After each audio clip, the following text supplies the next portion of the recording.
Hello everyone. In this class, we'll learn functional anatomy of GI tract. To sustain life, the body needs a continual supply of water, electrolytes and nutrients. This function is served by gastrointestinal system. If you see physiological anatomy of GIT, the wall of GIT from posterior pharynx to anus in general consists of three layers of smooth muscle, two longitudinal and one circular. And histologically, four layers are identified, and they are mucosa, which consists of surface epithelium. Inner to that, there is a connective tissue layer called lamina propria containing glands, blood vessels, nerve fibers, lymphatics. External to lamina propria, there is a muscularis mucosa, a very thin layer of smooth muscle. Then submucosa, that is luminal surface of submucosa, is highly folded to increase the total surface area available for digestion and absorption. The submucosa contains mucinous plexus, also called as submucous plexuses, between the submucosa and middle circular layer. Muscle coat, that is muscularis externa, there are two layers of muscle in this inner circular and outer longitudinal. In between the two layers, orbax plexus or myenteric plexus is present. The contraction and relaxation of smooth muscle enables peristalsis.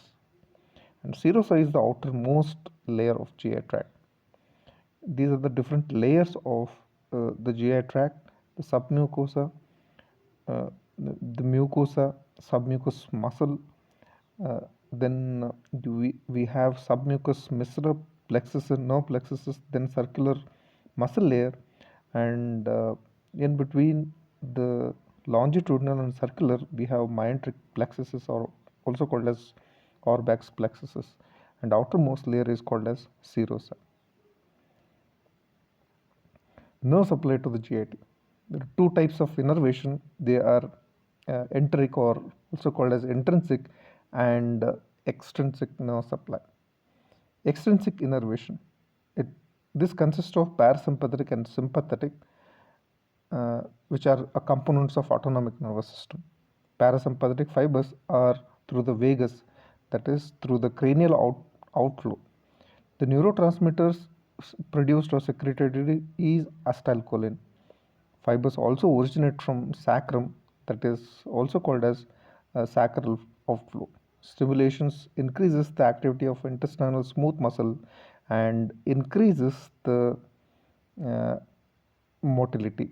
It also inhibits sphincter. They causes the relaxation of sphincters. Sympathetic fibers arise from Ta2L2. Neurotransmitter is norepinephrine, and they decreases motility and secretion. Enteric nervous system. It consists of orbax or myenteric plexus and the submucosal or mucinous plexuses. These two plexuses are interconnected. It innervates the glandular epithelium, intestinal endocrine cells, and submucosal blood vessels. It is involved in control of intestinal secretion. Neurotransmitter in the system uh, the system include acetylcholine, the amines norepinephrine and serotonin, the amino acid glutamate, aspartate, D-serine, and aminobutyric acid, that is GABA, the purine, ATP, and the gases nitric oxide and carbon monoxide are mainly peptides like enkephalins, gastrin releasing peptide, gelatin, neuropeptide Y, neurotensin, substance P, vasoactive intestinal peptide, that is somatostatin, and somatostatin. So these are the neurotransmitter involved in the enteric nervous system. The system consists of about 100 million sensory neurons. Though enteric system is controlled by extrinsic nervous system, it can function autonomously. Sensory nerve fiber elicit local reflexes within the gut or other reflexes. They send afferents to both enteric nervous system, that is mesenteric and orbax plexus, and prevertebral ganglia of sympathetic nervous system and the spinal cord. The different type of loop reflexes can be short loop reflex or long loop reflex.